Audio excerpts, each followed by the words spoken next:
여러분들의 경제 공부는 왜 이렇게 어려울까요? 혹은 경제 공부를 좀 시작하려고 해도 왜 이렇게 진전이 잘 안 되는 걸까요? 이런 질문들과 고민들 때문에 이 스터디를 신청하지 않으셨을까 싶습니다. 오히려 제가 여쭤보겠습니다.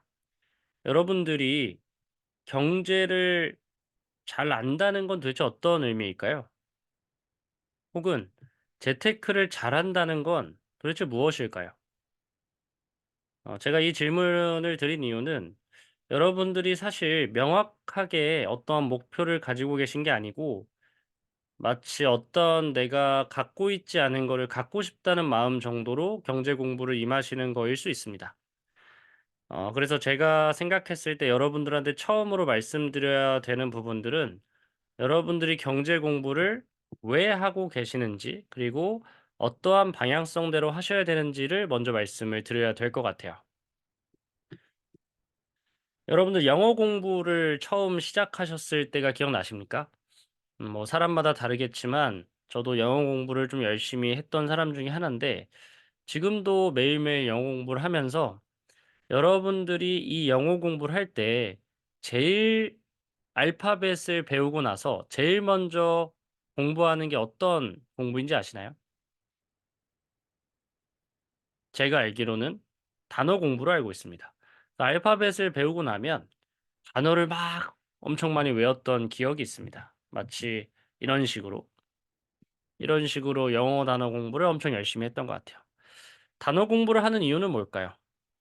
단어 공부를 하는 이유는 우리가 스피킹을 하든 리딩을 하든 리스닝을 하든 뭐든지 이 단어를 기반으로 해서 뻗어나가기 때문이겠죠. 그래서 우리가 굉장히 많은 시간 동안 영어 단어를 꽤나 많은 걸 외우고 공부했던 것 같아요. 근데 제가 다시 한번 여쭤볼게요. 그럼 영어 단어를 많이 아는 사람은 영어를 잘하는 사람일까요? 영어 단어를 많이 아는 사람은 영어를 잘하는 사람이다. 이 두 가지의 문장이 일치하는 말일까요? 저는 아니라고 생각을 합니다. 저도 영어 단어를 꽤 많이 알고 있지만 사실 제가 영어를 잘한다고 생각하진 않아요. 그리고 아마 대부분의 한국인들이 이런 문제가 있을 거라고 개인적으로 생각을 합니다. 저는 이 문제점이 우리가 재테크나 경제를 공부하는 데 있어서 가장 큰 맹점이라고 생각해요.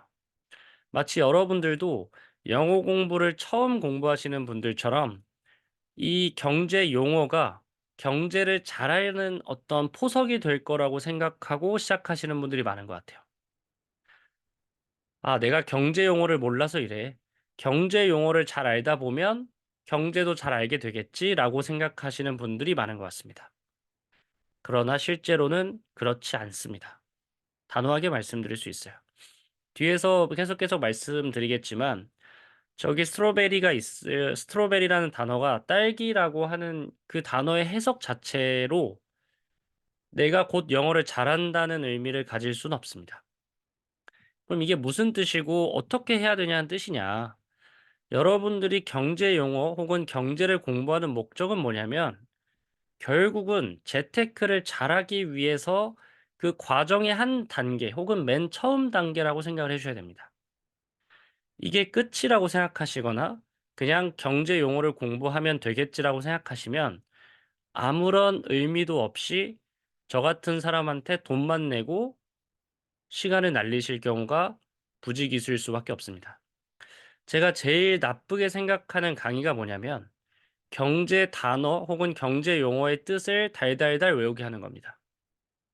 단기적으로는 효과가 있을 수도 있고 혹은 그거를 외운 사람 입장에서 뿌듯할 수는 있겠지만 실제로 경제를 이해한다거나 재테크를 잘해서 투자로 이어가는 데는 아무런 도움이 되지 않습니다.